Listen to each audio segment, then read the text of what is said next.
अरे दोस्तों, और जस्ट पार्थ पर इस शानदार यात्रा के भाग 2 में आपका फिर से स्वागत है। पिछले भाग में हम पुणे से निकलकर शहर की भीड़ भाड़ को पीछे छोड़ते हुए भोर के इस खूबसूरत नेकलेस पॉइंट तक आ पहुंचे थे। और सच कहूं, यहां पहुंचकर जो शांति मिलती है वो शब्दों में बयां करना मुश्किल है। जरा देखिए ये नज़ारा, नीरा नदी का ये विशाल काय फैलाव, दूर तक फैले ये हरे भरे पहाड़ और ऊपर ये साफ नीला आसमान। यहाँ आकर लगता है जैसे जिंदगी की सारी उलझनें, सारे तनाव यहीं कहीं इस हवा में घुल जाते हैं। ये वो शांति है जिसे हम बड़े बड़े शहरों में बंद दीवारों के बीच ढूंढते रहते हैं। आप जानते हैं, जब मैं ऐसी जगहों पर आता हूँ तो मुझे अक्सर अपने वो कॉरपोरेट ज़िंदगी याद आती है। वो सोमवार की सुबह का अलार्म, वो रविवार की शाम से होने वाली बेचैनी, वो कभी ना खत्म होने वाली दौड़। सुबह 9 से शाम 5, जो असल में सुबह 8 से रात 8 तक खिंच जाती है। स्क्रीन पर चमकते एक्सेल शीट्स, अनगिनत मीटिंग्स जिनका कोई नतीजा नहीं निकलता, और वो हर महीने के अंत में आने वाले टारगेट का प्रेशर। लगता है जैसे किसी चमकदार पिंजरे में बंद हूँ। एक ऐसा पिंजरा जिसकी दीवारें ईएमआई, उम्मीदों और समाज के बनाए हुए नियमों से बनी है।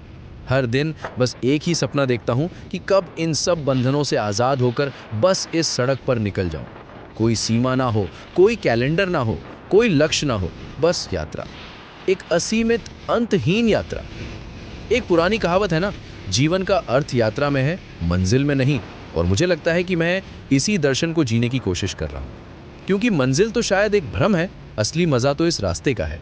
हर मोड़, हर नया रास्ता, हर सुबह एक नई उम्मीद लेकर आती है। और यही यात्राएं हमें अपनी असलियत से, अपनी आत्मा से रूबरू कराती हैं।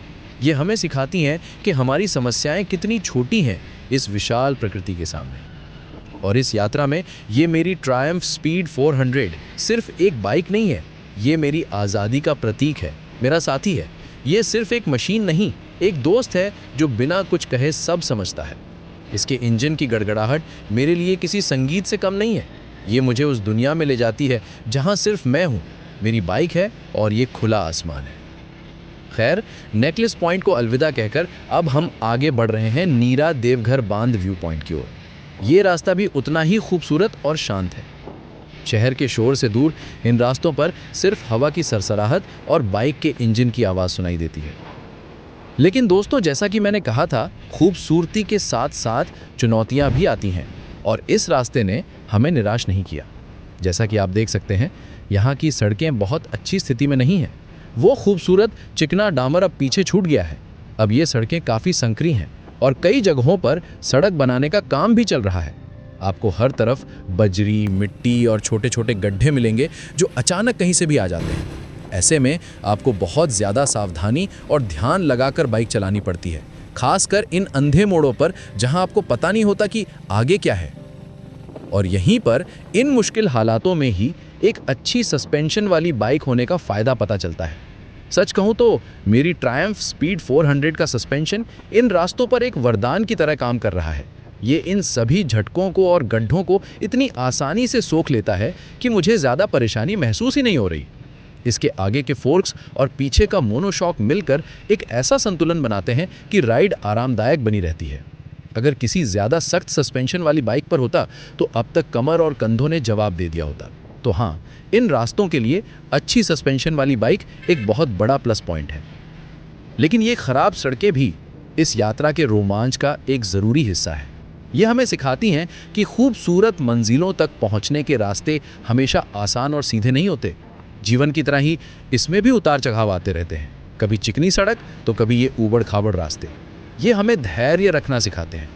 कॉर्पोरेट में आप सुबह उठते हैं, कंप्यूटर खोलते हैं और दिन एक लूप में चलता रहता है।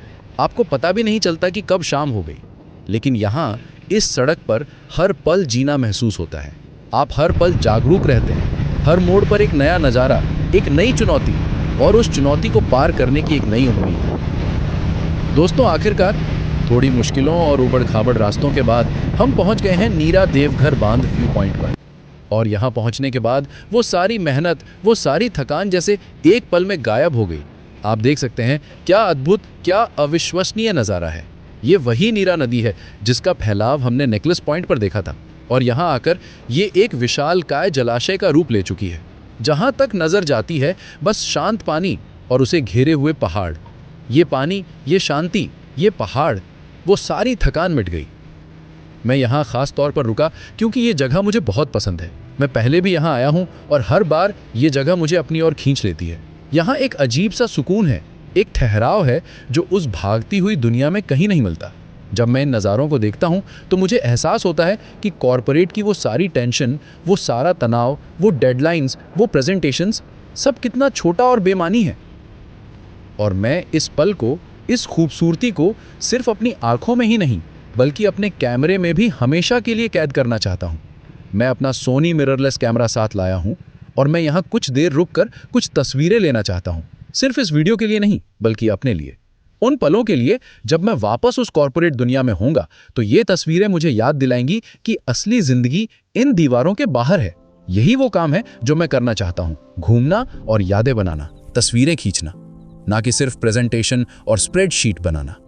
यहाँ कोई ब्रीफ नहीं है, कोई डेडलाइन नहीं है सिवाय ढलते हुए सूरज के। दुनिया एक किताब है और जो यात्रा नहीं करते वो सिर्फ एक पृष्ठ पढ़ते हैं, और मैं उस किताब के हर पन्ने को पढ़ना चाहता हूँ। तो दोस्तों, इस भाग में हमने नेकलेस पॉइंट से नीरा देवघर बांध व्यू पॉइंट तक का ये यादगार सफर तय किया। मुझे उम्मीद है कि आपको भी ये नज़ारे और मेरी ये भावनाएं पसंद आई होंगी।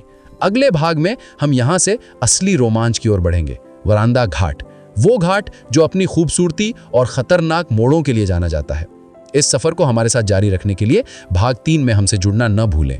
तब तक के लिए अपनी आत्मा को आजाद रखिए, सपने देखिए और उन्हें पूरा करने की हिम्मत रखिए। सुरक्षित चलाइए और यात्रा करते रहिए। देखने के लिए बहुत बहुत धन्यवाद।